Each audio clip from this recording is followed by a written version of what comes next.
Blam. Deathcakes.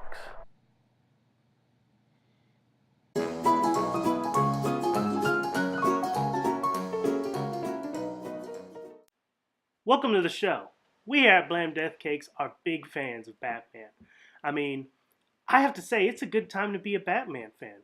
We have Frank Miller returning to the Dark Knight trilogy with Dark Knight Part 3.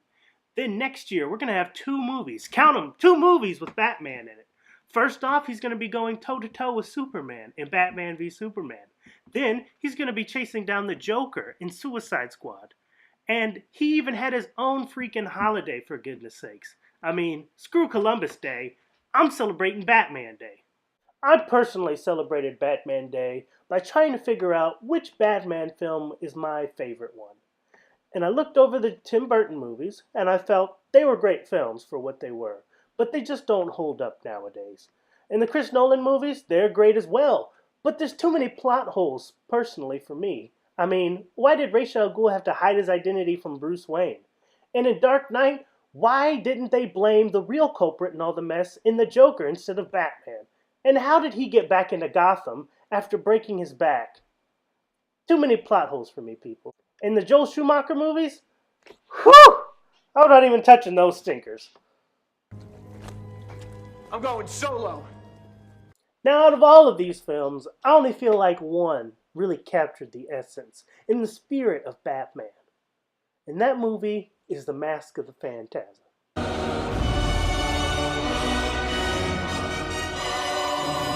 Now, I know what a lot of you are thinking. That's not a real movie. But on the contrary, it did come out in theaters, and it had a budget of over $6 million. So, shut the heck up. I'm just trying to make a point here. Now, even though this film is an animated movie, it is still really dark and serious. It's from the same team that brought us the Batman animated series, so you know it's going to be tight. Now, the story's simple. We have a new vigilante in town with a scythe on his hand, and he's going around straight murking gangsters left and right. And Batman is hot on his trail, but he is distracted as a former lover of his, Andrea Beaumont, comes back into his life. The reason I think Casino Royale is the best James Bond movie is because we actually got to see him be vulnerable. We saw him fall in love for the first time. The same thing applies here.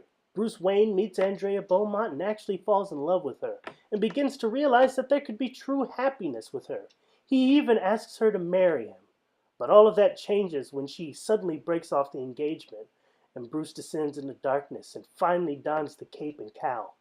And Alfred watches on as he realizes that there is no more Bruce, but only Batman.